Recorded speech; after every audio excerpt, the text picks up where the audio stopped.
Welcome to the UK news on September 28th in 2021. And today we start with a topic called criticism. The planned legal distinction between legal and illegal immigrants would punish most asylum-seeking refugees with unjustified penalties. Just a quote. London presented a bill on immigration in March. Interior Minister Priti Patel stressed at the time that the proposed law was based on a real need for refuge and not the ability to pay people smugglers or traffickers. When people enter illegally, they no longer have the same rights as those who enter legally, and it would be more difficult for them to stay, said Patel, of course. The UNHCR criticized that the bill creates a lower status for most refugees. The irregular travelers would be stigmatized as unworthy and undesirable, said Rosella Pagliucci-Lore, the UNHCR representative in Great Britain. In the UK, the rising number of migrants arriving from France is fueling the debate on asylum rules. More than 15,000 people have already crossed the channel on small boats this year, about 7,000 more than in all of 2020. The issue also causes a dispute between London and Paris. UK law is based on the idea that people should apply for asylum in the first safe country they arrive. Yeah, that was EU rules, but you're not in the EU anymore. However, this principle is not found in the 1951 Refugee Convention, nor is it prescribed by international law, declared UNHCR. The definition of the term refugee in the convention does not depend on the route, the choice of the country of asylum, or the time of the application, added Pagliucci-Lore. Immigration played an important role in the Brexit debate. The proponents of Britain's exit from the EU had advertised, among other things, that asylum policy would then be in the hands of London again. The EU asylum regulation, however, follows a similar principle as the new regulation that is now planned. The so-called Dublin regulations basically provide that the EU state is responsible for an asylum procedure in which refugees first enter the EU. Great Britain can no longer refer to this. This is an internal regulation by the EU member states, and they agreed to it. And now we come to the topic island schools. Freelance creative artists and musicians who have lost work due to the COVID-19 pandemic and Brexit will tutor primary school children across Scotland's island communities. Up to 50 tutors will work with primary schools to lead in cultural workshops on Scotland's indigenous languages and dialects, music, drama, dance, and visual art. Through a shadowing scheme, tutors will work with and support the development of assistant tutors to deliver the workshops as part of the primary school curriculum. Gaelic arts body, don't get me on this, Fanangel will deliver the program in Naelin Sa in Orkney and Shetland, Argyll and Bute, Highland and North Ayrshire, and the University of Highlands and Islands will offer to support the tutors, leading to accreditation for their work. The Minister for Higher and Further Education, Youth Employment and Training, Jamie Hepburn, said, "Many freelancers have experienced considerable financial hardship due to the COVID-19 pandemic. On top of this, we know many touring musicians will also face challenges due to the UK's exit from the EU for some time to come. This new program will offer valuable retraining and employment opportunities for creative freelancers to work across all of our 93 inhabited Scottish islands. Not only will school children get to learn more of the rich cultural diversity across our island communities, this project will also help promote Gaelic, Shetlandic and Scots languages and local dialects distinctive to islands such as Orkney." But I really need some lessons in Scottish languages as well. Sorry for that. And now we come to education. The Minister for Education and Welsh Language, Jeremy Miles, has on Friday announced 2 appointments to the Qualifications Wales Board.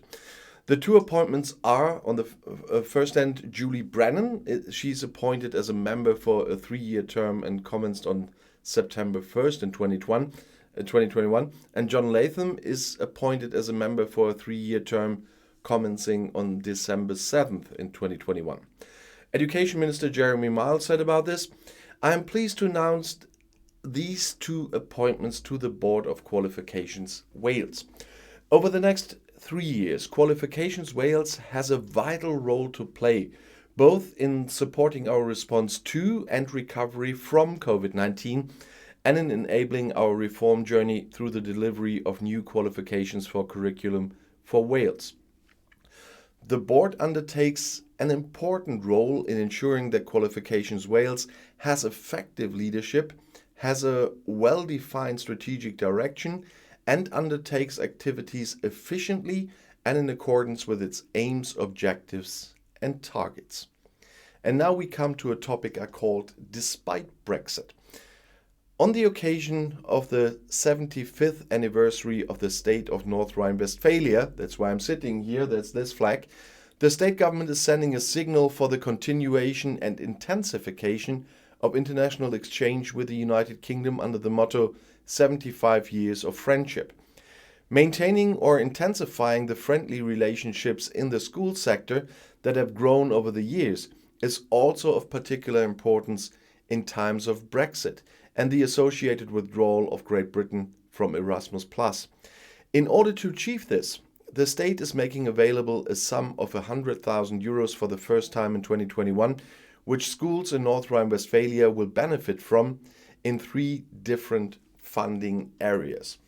First, that's virtual exchange opportunities and encounter measures within the framework of school partnerships, as well as preparatory visits for teachers.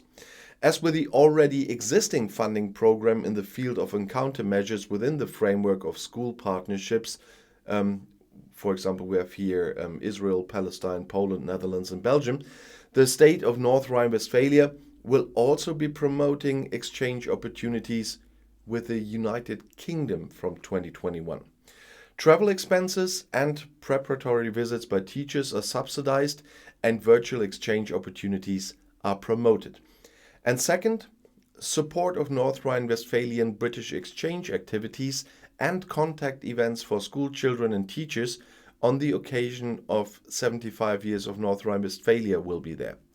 From autumn 2021, various North Rhine-Westphalian British exchange activities and contact events for school children and teachers will take place as face-to-face and online events. These are planned and organized by the Ministry of Schools and Education in cooperation with the UK-German Connection, the UKGC. There are, for example, contact seminars with British and North Rhine-Westphalian schools or events with pupils focusing on mint and climate protection. UKGC is a bilateral government initiative for schools and youth groups and was founded in 2005. It is sponsored and managed by both the British and German governments, the British Council, and the KMK's Educational Exchange Service. And third, the UK-German Exchange Fellowships, individual student exchange between North Rhine-Westphalia and the United Kingdom with a focus on project work. For the first time in 2021, an individual student exchange between North Rhine-Westphalia and the United Kingdom, initiated by UKGC, the Ministry of Schools and Education, and the District Government of Düsseldorf, is to take place on the principle of reciprocity.